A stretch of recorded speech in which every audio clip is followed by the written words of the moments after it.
this is the next phase of justice reform in every state that they're looking at. So you are right thick in the middle of it. You're also in front of the pack, but you're not on your own. There's really good reasons for this. And then implementation, just a little bit about, since we looked at that for so long, if I could share a little guidance going forward. So I'm going to share my screen. I'm going to show some PowerPoints. I'll turn them off at one point, turn them back on. I don't want this to be, I'm in academia. I don't want this to be a lecture format. So please excuse me if it starts looking that way. So I'll try to stop that. Can everyone see the screen? Thumbs up? Yes. Yes. Yeah, yep. Great. Thank you all very much. So, so the question is, why raise the age? Public safety is absolutely the first and foremost reason for raise the age, right?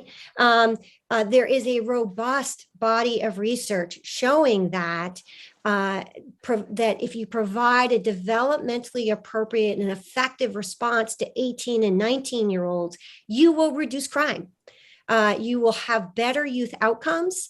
They will be engaged in that transition to adulthood that we all had to go through.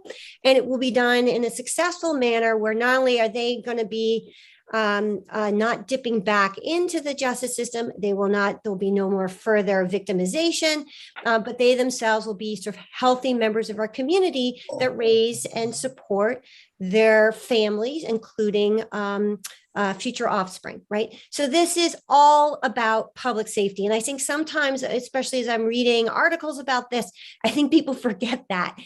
So when people say, well, worried about public safety, yeah, we're all worried about public safety. And this is why raise the age makes so much sense. And then the other major component about why states are moving towards raise the age is racial equity.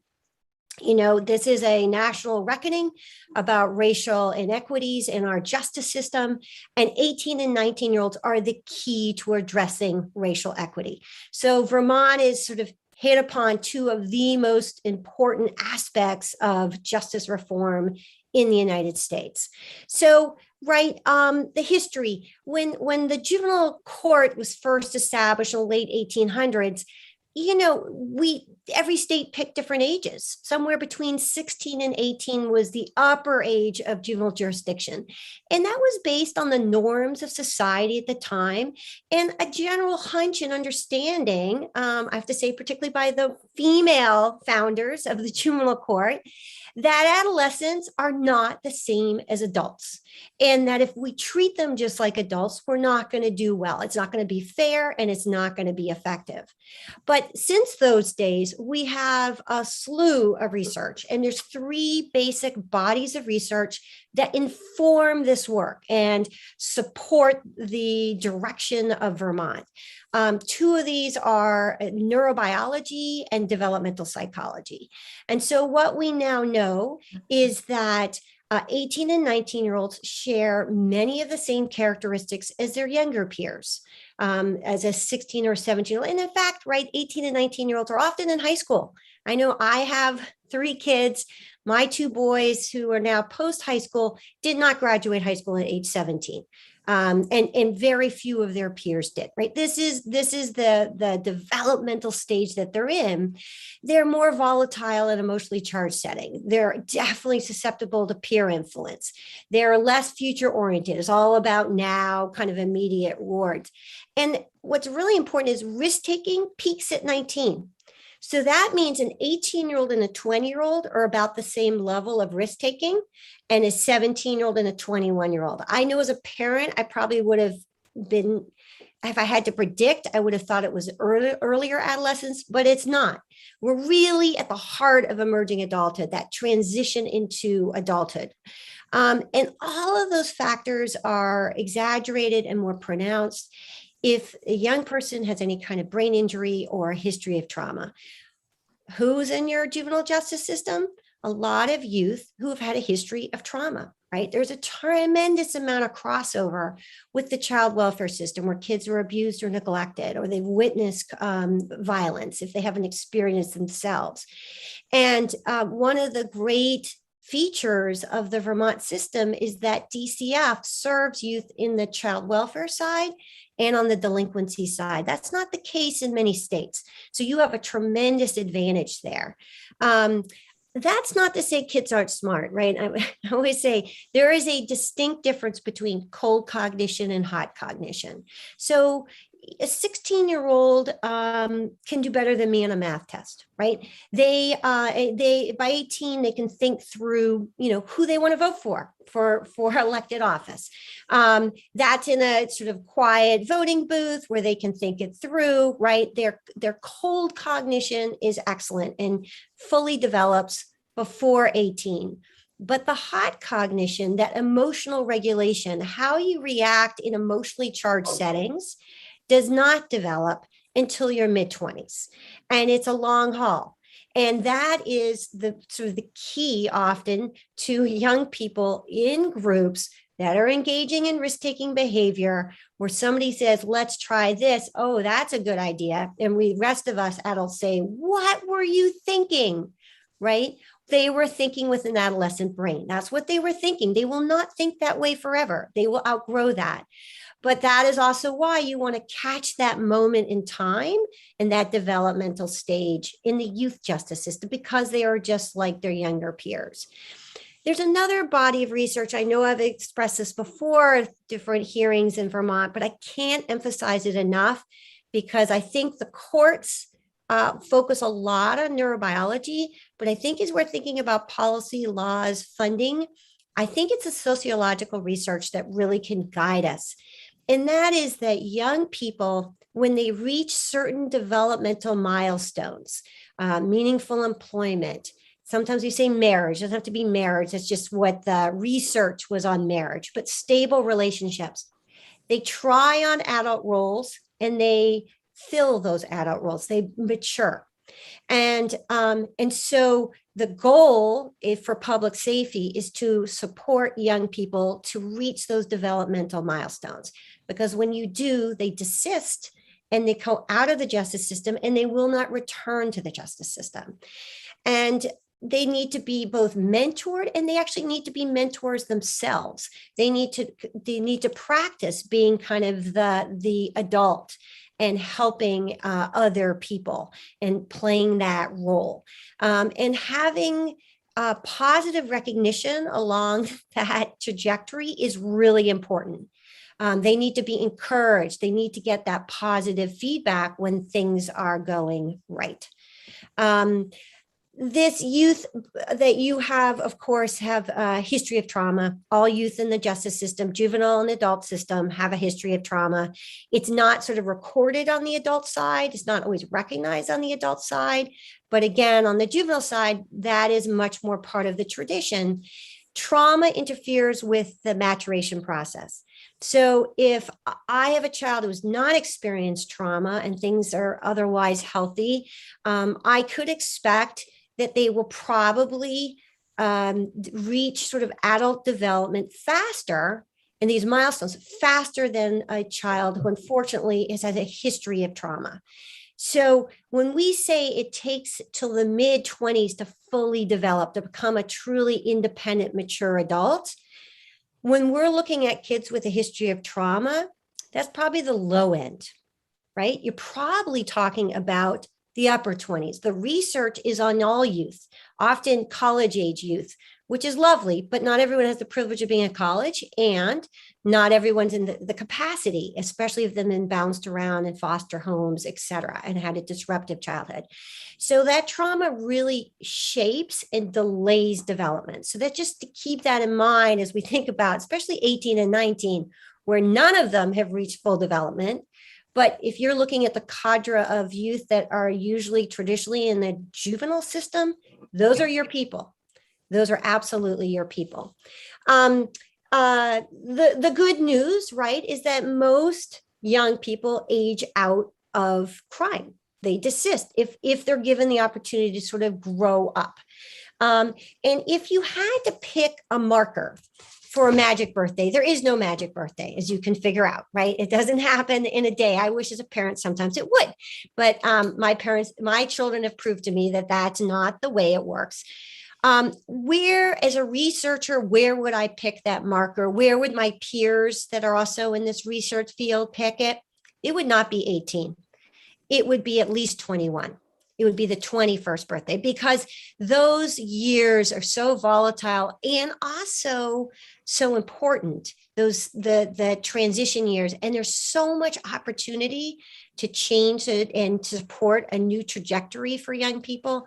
They're incredibly malleable at this age.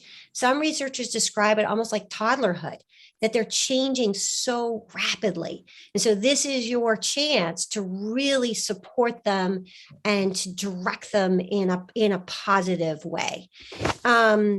This is just a slide we like to use, which just sort of shows the bottom are sort of those negative things that can happen. There's no which order. You don't have to have trauma.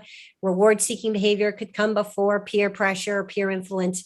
It's just to sort of indicate those are kind of the challenges that every emerging adult faces, every 18 and 19-year-old. And then the upper is those are the good things, the key markers, the developmental stages we're trying to seek.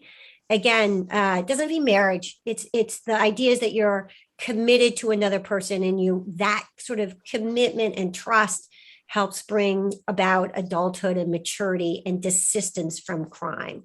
So that's the trajectory. So what happens when they hit the adult justice system?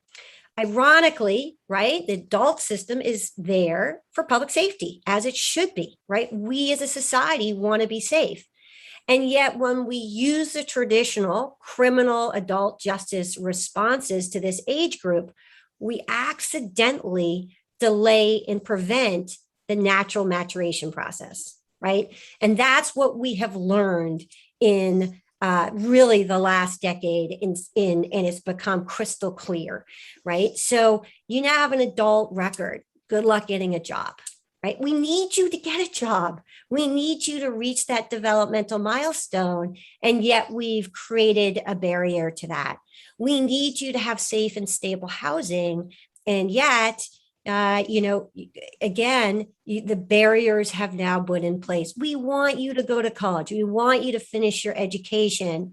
And yet having a criminal record is going to be a barrier to that.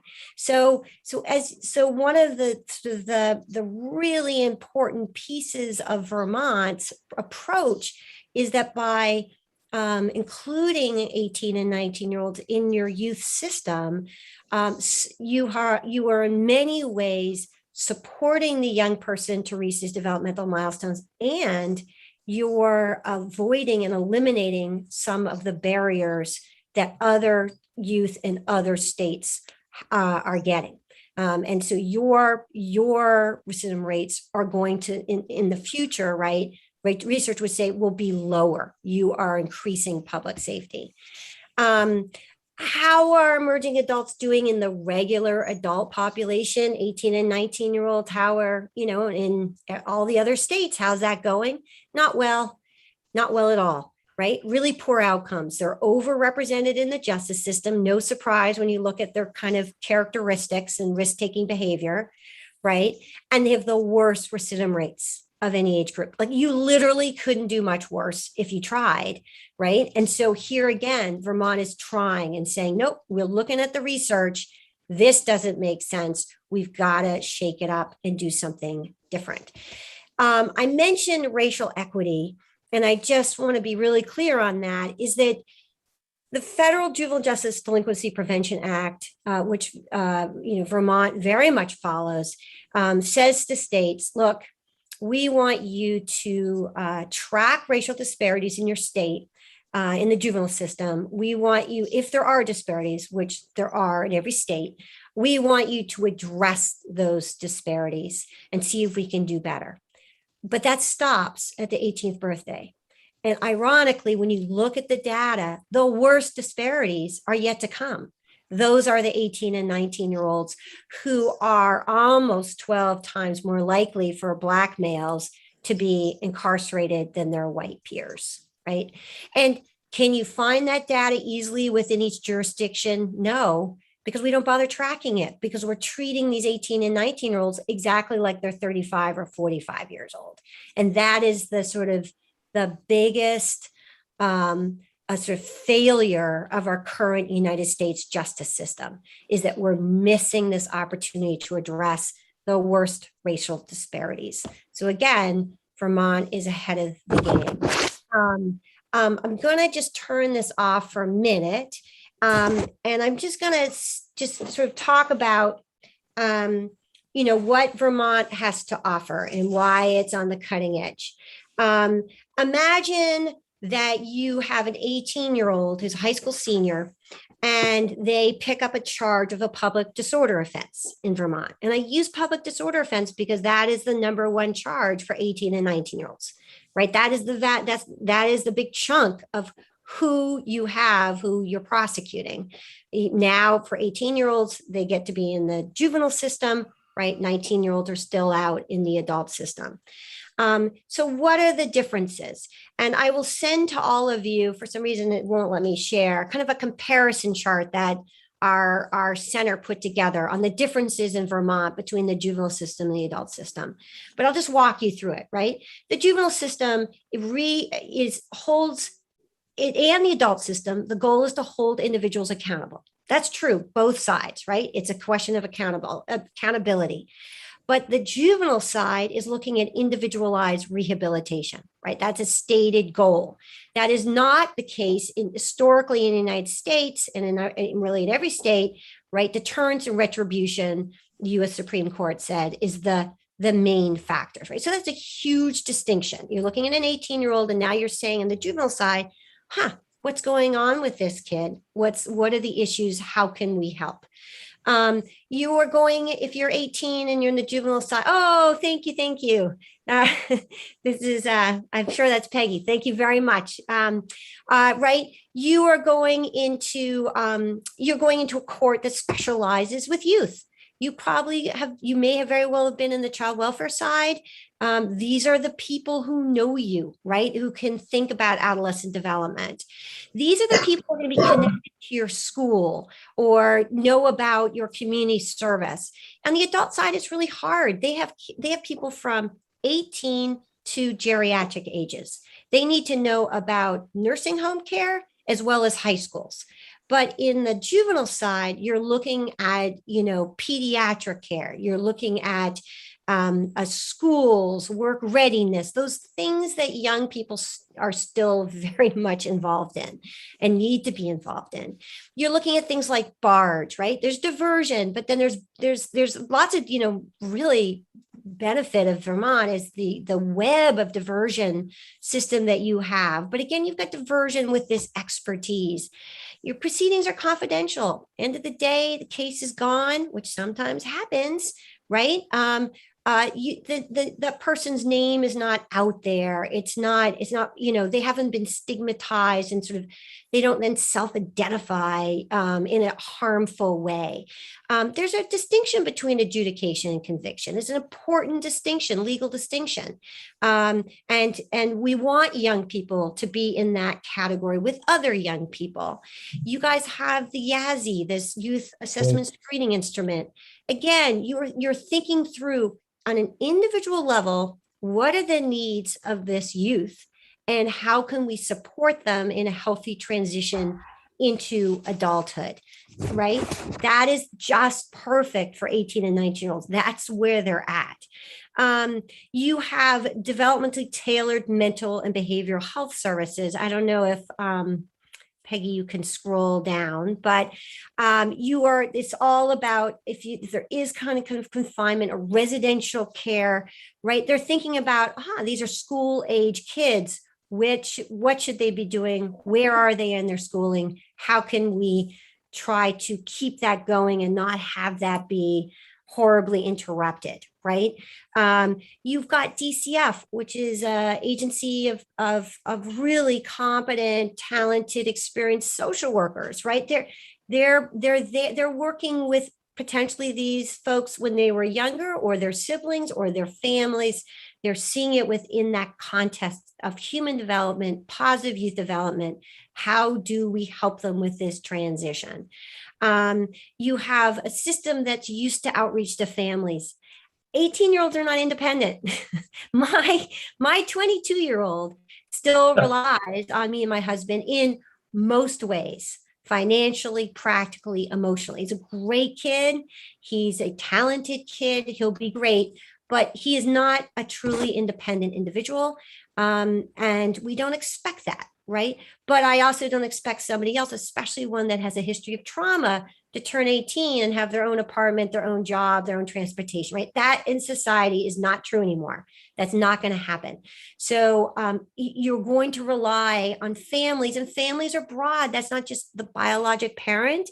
That is, who are those people? Who are the go-to people? And sometimes young people burn bridges with those go-to people. And that's something DCF can help youth do. They can rebuild those, help them rebuild healthier relationships so that they have those people supporting them for the rest of their lives. You have disciplinary measures that are for youth, not for adults. I mentioned this before. You have the Juvenile Justice Delinquency Prevention Act. You now 18-year-olds have to be tracked in Vermont. They should be tracked in every state, right? You've sort of embraced that issue in a really important way, and should be very proud of that. And then the one thing that is different the other way is that it's not in the juvenile system and it is in the adult system is fines and financial sanctions. When you fine an 18-year-old, you're basically fining their family. And often their family were lacking resources. And many jurisdictions don't have fines and fees in the juvenile side. Many countries don't have it for emerging adults either. And the reasoning is exactly the same. So again, you're releasing from a burden that is probably not very helpful when you could be thinking about how to sort of move them on to being independent versus holding them back from being independent. So those are that. We can stop sharing, I think.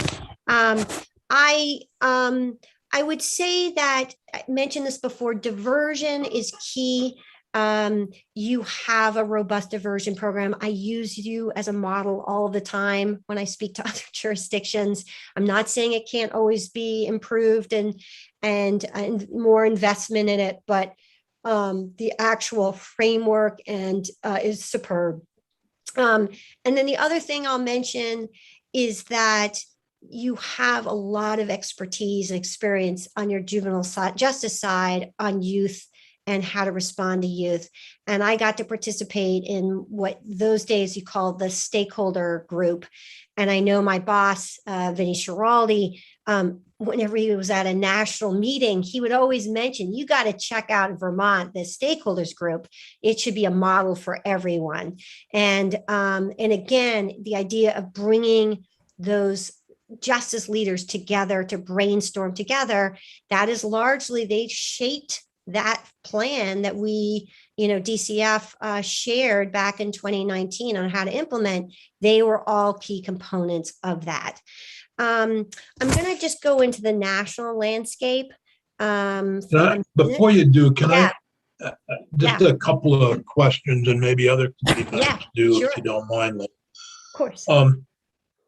The majority, I totally agree, and all our evidence would indicate the majority of criminal offenses by juveniles or by kids under 20 are basically public order, or, steal a car, do these things. Not that that's not they shouldn't be held accountable, but they're different.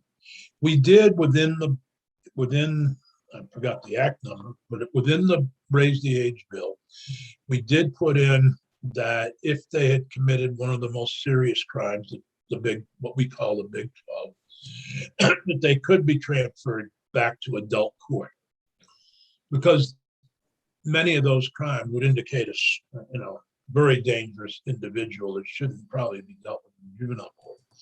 One of the suggestions that I've heard come out, and I will wait and see what the commissioner at DCF says, but he's quoted in a newspaper article as suggesting that they should do a dangerousness test of anyone.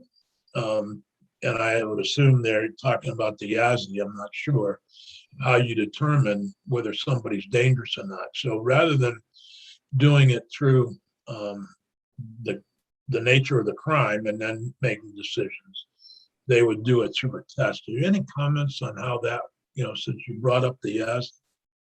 Yeah, I'm happy to share. My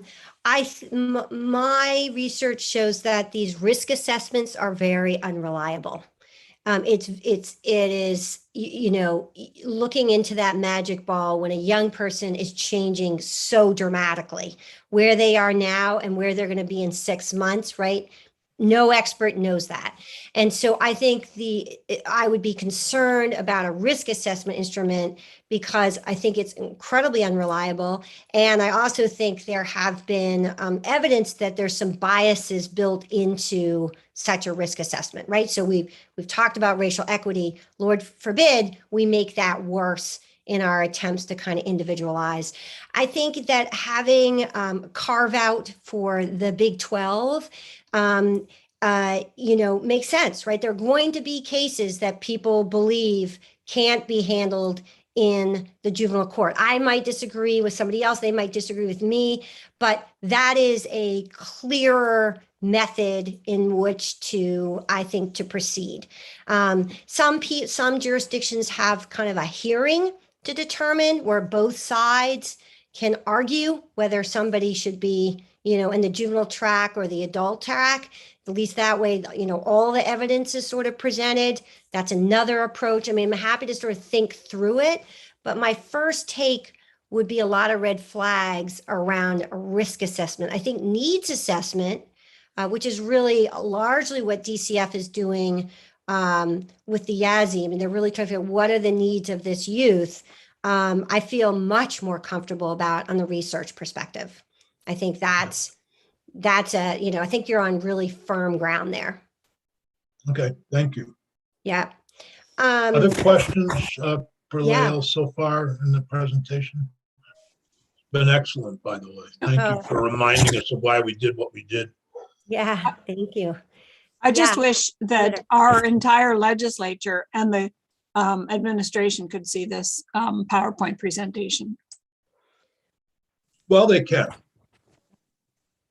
And the media. Thanks to YouTube and the power of remote, they can. Yeah. Great. But will they? Well, And I'm always happy to share. My kids say I'll never stop talking about this stuff. So, so I want to just give you a sense of the national landscape, and then I'm going to just move into just a few points on my initial thoughts on implementation for whatever it's worth. But nationally, right, we're tracking this pretty closely, as close as we possibly can. And there's a couple of different things I wanted to just highlight for you guys.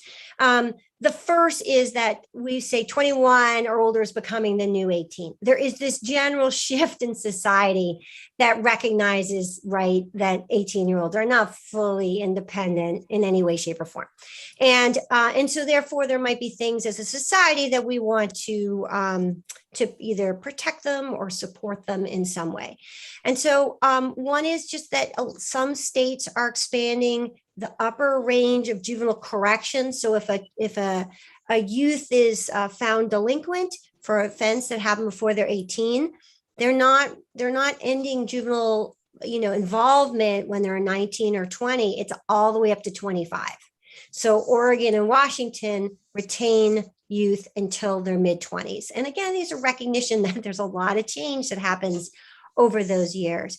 You've seen a big trend nationally in expanding child welfare services, right? You can't, a youth that's turned 18 and has been bounced around in foster care and through all that trauma, you were setting up complete failure if we let we just say all support is gone now, right? I mean, the data is just so depressing on youth aging out of foster care, despite some really good efforts of states.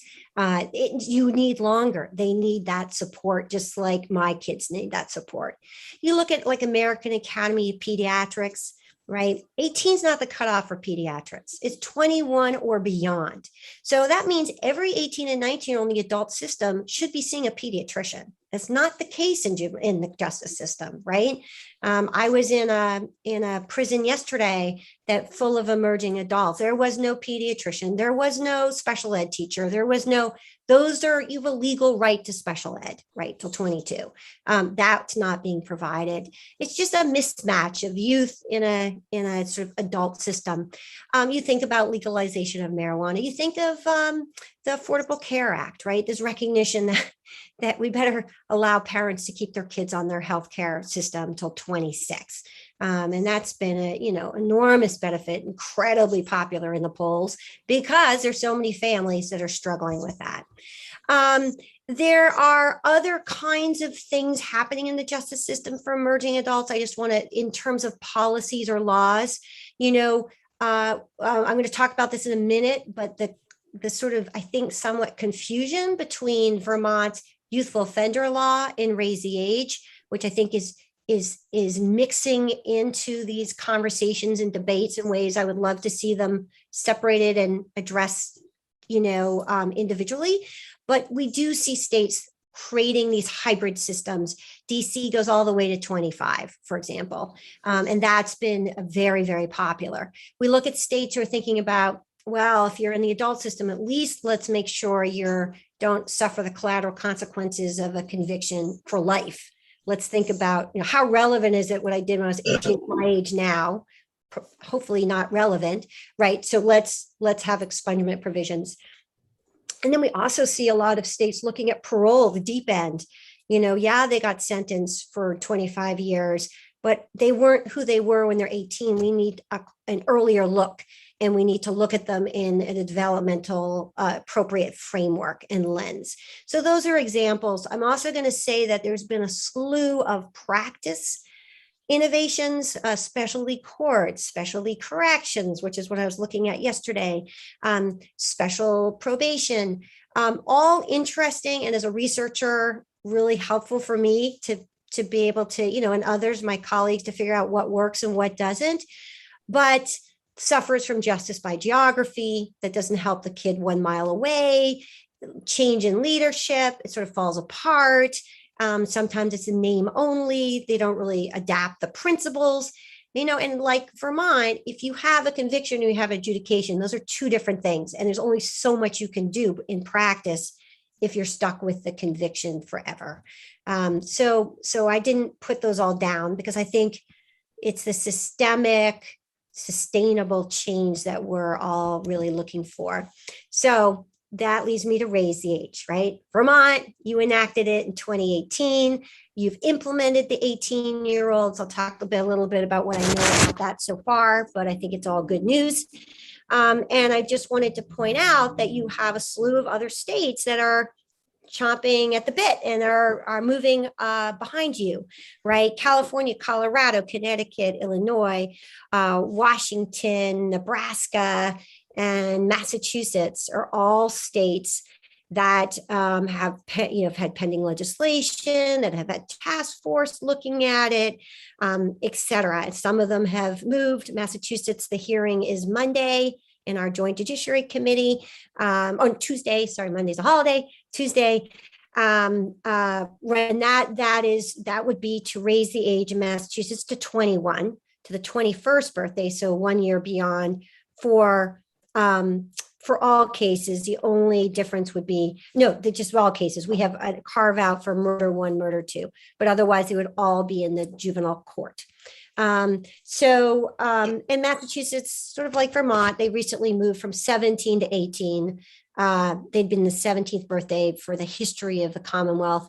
And that went extremely smoothly. So I think, again, for states that have already done this and the sky did not fall, in fact, good things happened. I think that this is the movement. I want to say that there's also some innovations or developments in litigation. So Washington State this year, their Supreme Court ruled that the Miller standard, which is a U.S. Supreme Court case that said that Youth under 18 can't be automatically sentenced to life without parole. Doesn't mean they won't serve life, but you can't just do that in a, automatic statutory scheme. Washington State has expanded that to 21. Why? The same reasoning why Vermont pursued raise the age, that these are young people and that they are not equivalent to older adults.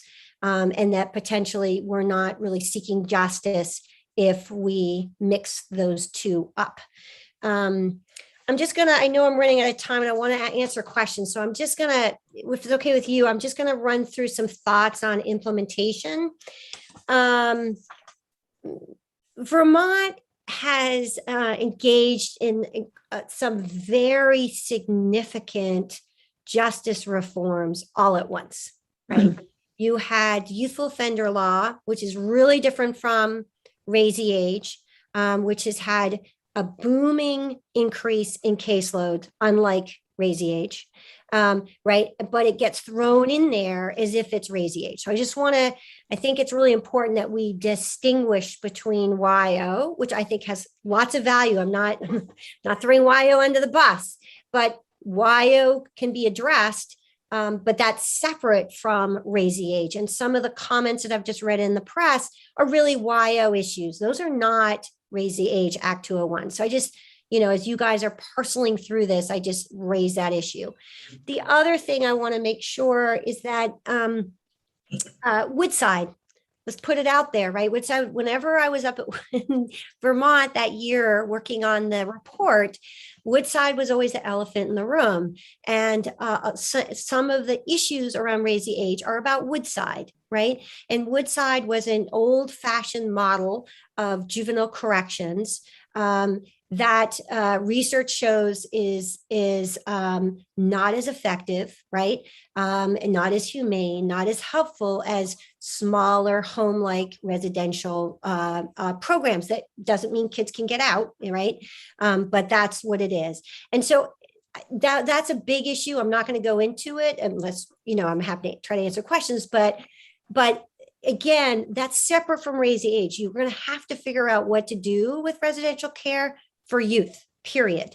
18-year-olds are not different from 17-year-olds. You don't have high school say, when you turn 18, you can't go to this high school. You can't go to this boarding school. You've got to go over here. That's not the case. These are developmentally all in the same sphere. And so I think people have this magic birthday still stuck in their head. But again, as a parent, I tell you, my 14-year-old can be more mature sometimes than my 19-year-old. I want to just say another big issue that's happened while you're doing all this amazing, innovative reform work is you got COVID, right? COVID hit. COVID's enormous. But I want to point out that COVID's particularly hard for 18 and 19-year-olds, right? They were disproportionately impacted. I'm not saying by death rate, but mentally and developmentally, they were impacted. They became very disengaged in school and work, right? Everything kind of got frozen out. They don't have my life experience or my seniority, frankly, that I can keep working, easily on Zoom. And, my job wasn't at risk or my school wasn't at risk. And they have suffered from very high rates of depression and anxiety. So if any time you would want individualized rehabilitative responses to at-risk youth that are struggling, now is the time. You don't want to step back from that. You want to step into that. I don't have much data on what's happened since you raised the age. You've done it. 18-year-olds are in your juvenile system. I did get some data earlier that the state provided me for the first 6 months. I think hopefully you guys will get data, or the state. I know data is hard for Vermont, so I know people are really trying, but the initial data is fantastic, really, from a researcher's perspective, right? From July 1 to December 31st of 2020, you had, of 18-year-old, you had 47 offenses or 43 youth right? Not a big number. Of these, 2 were classified as YO, so they're out of the delinquency system. So then you had 45 or 40 cases, 41 youth who were in the delinquency system. Of those, you were able to divert 1/3. So 15 cases were diverted, right? Which is, fantastic. That's why you're in the juvenile system, is because you have that robust diversion system. Leaving 30 cases or 26 youth with ongoing delinquency cases. So for 6 months, we're talking about 26 youth. That is lower than I think any of us expected. I'll just say it's lower than I expected looking at your numbers. Now, some of that is COVID. Were less cases in most states in the juvenile system. There was some high sort of activity unfortunately, with the most serious cases, which are not part of Act 201. But that is, I think as we progress, it would be really important that this committee, see the data, engage in this sort of meaningful analysis of the data, because I noticed that in some states, what is happening is they're counting caseloads and not new cases. Now, caseloads can get bogged down because of COVID. In Massachusetts, where I live, for example, we have a jury session for juveniles, a jury of 6. We had to suspend juries. And so cases didn't get completed in the same speed as before, which is totally understandable. And it does make the caseload bigger, but that's distinct from how many actual new cases are you getting. So you want to be able to look at both. But, hopefully COVID will someday get behind us, or we'll get more of a handle on it. And those backlogs will finish up. But how are you setting yourself up for the future? I think it's really important to continue to engage with the key stakeholders. I'm not actively involved in this now in Vermont, but I would strongly urge the state to continue bringing the key stakeholders together to hash this out and to think through. I was incredibly impressed with the level of sophisticated dialogue, discussion, debate among the parties. And that is the gold standard for states, is to have that. So whatever way this committee or the state can embrace that, I strongly urge them to do it. I think diversion is key. It was in their initial report. I think there are a lot of cases that can be handled as well outside of the formal justice system, that allows the justice system to focus on the cases that can't be diverted, the cases that are really high need or high risk. Those are the ones you want everyone's attention on. So low level public disorder. Yes, we want kids to be held accountable. Yes, we want restorative justice, but that can be done outside of the courtroom. Investing in developmentally appropriate programming. I know there's some discussion of, do we have programming for 18, 19-year-olds? Well, if you have programs for 17-year-olds, you actually have programs for 18 and 19-year-olds, because those are all high school age youth, and they need the same types of things. And then you have a plan, and I know DCF updates the plan every year, and I think you're getting one November 1, but the DCF did, I think, an amazing job back on November 1st, 2019, when they submitted the implementation plan. It was incredibly long. I congratulate anyone who read it all the way through, and there is an executive summary, but it was thorough. It was really remarkably thorough, and you don't want to throw that out. You really want to parcel through that and say, what have we done? What do we need to do? And how do we get there? That's the next witness is to go over where we're at in the implementation plan, what we've done, what we haven't done. Yeah. And when it's really a good segue. Okay, I'll just say one thing is that when the Vermont legislature passed Act 201 and Governor Scott signed the bill into law, right? Both research and prior experience indicated that this was a promising policy. But I'm going to say that now, 3 years later, our understanding of these issues has only increased. And I would characterize Act 201 not just as promising policy, but really as smart and sage policy. And I think that just as you continue on your day and ask those questions, I think it's important to know that that is kind of the basis of Act 201, and where at least I think you are. I don't know if that's helpful. This has been extremely helpful, and I go back to your earlier remarks about why we did it. And one of those reasons was public safety, because the outcomes in the criminal justice system were folks 18, 19, 20, and even above have been so horrible. They're the highest recidivism, the racial equity piece, all those things that you said in the beginning, I think are important for us to carry through this entire discussion of why we did what we did, and now how do we move forward. If there needs to be a pause, we can work with the administration, but we did it for the right reasons, and there's no reason to throw it out. And when you were talking about some of this, I was reminded of a case in, I believe it was Connecticut, where I think the age was 18 in Connecticut.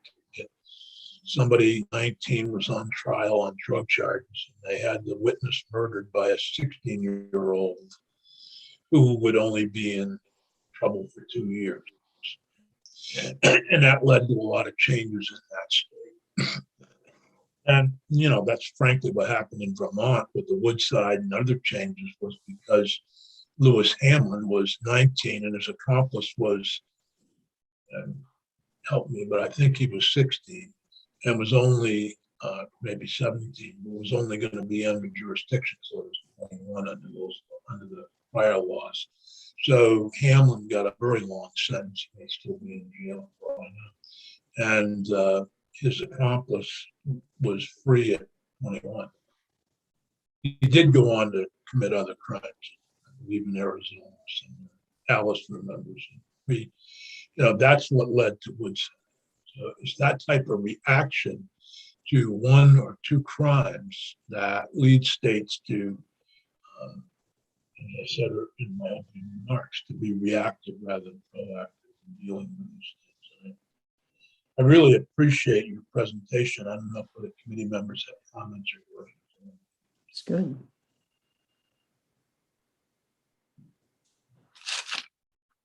That was very thorough, very helpful. We're going to take a. Go ahead, Alice. Is the presentation available online? I believe it's on our. Is it on our website? Yes, it is. Okay, thank you. I shouldn't say our website. It's our committee page.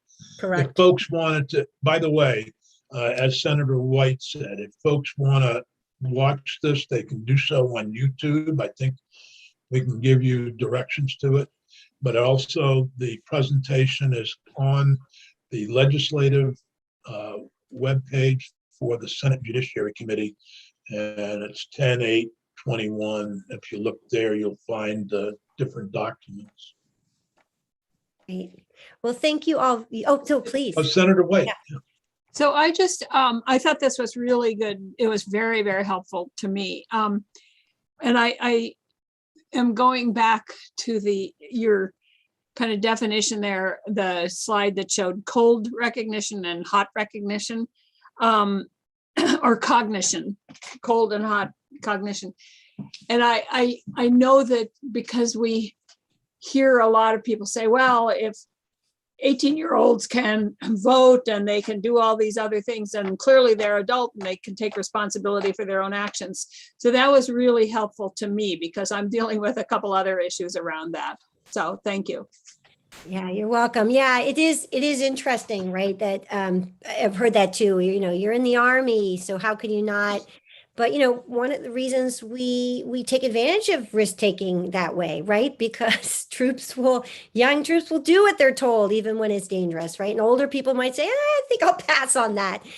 So we in a way we kind of recognize it and we leverage it, and it really is uncommon for 18 and 19-year-olds to do some of the stuff by themselves, right? It's this peer, and that's all about that hot cognition. And so you can have a really smart kid who does something that we would see as just really dumb, but they're thinking like a teenager, and it will change. The good news is it happens to all of us, but it does take time. And I think having a justice system that recognizes that and kind of leverages that in a positive way is really important. But I think that your comment about that it changes, but if we don't do right by the 18 and 19-year-olds when they are there, then it's not going to change. So you have 45-year-olds who are still acting like that because we never treated them in the way we probably should have. Yeah, that's right. I think they can't. I think the recidivism rates just show that. But I had a constituent who actually called me about their son was in, I think, Afghanistan. He had a Vermont DUI, and he was 18 or 19. He could drive a tank in Afghanistan, but can't drive a car. I think we're full of these type of incongruities, and those things just doesn't change. But yeah, there's a researcher, unfortunately, who at Harvard who died too young recently, but she did an amazing study, Diva Pager, on the military. Often excludes people with a criminal record, and they had opened it up because they needed more recruits, et cetera. And so she studied how did people do that had a criminal record and how did people do without a criminal record. And you would assume that with the criminal record, they'd have more discipline or more problems. And it wasn't the case at all. In fact, a lot of the folks, they did better. And I think one of the reasons they saw it as a second chance, like they were given this opportunity. Yep. And I think that in Vermont, you are not giving up on these young people. Doesn't mean not held accountable. It doesn't mean you didn't have to pay restitution, or you have to come to terms with the harm you've caused, and maybe even your freedom is limited. But the idea is we're going to try to get you to healthy adulthood, and you've got a really good shot at it because these are just very malleable years. Thank you very much. Any more questions for Lael? Lael, thanks so much for being there for us. It's been throughout this entire process, and I can't thank you and actually Vinny Schiraldi enough. You see Vinny, give him our best. Will do. Thank you all. I really appreciate it, and I'm always happy to help. So just let me know. Okay. Thank you. Okay. Committee.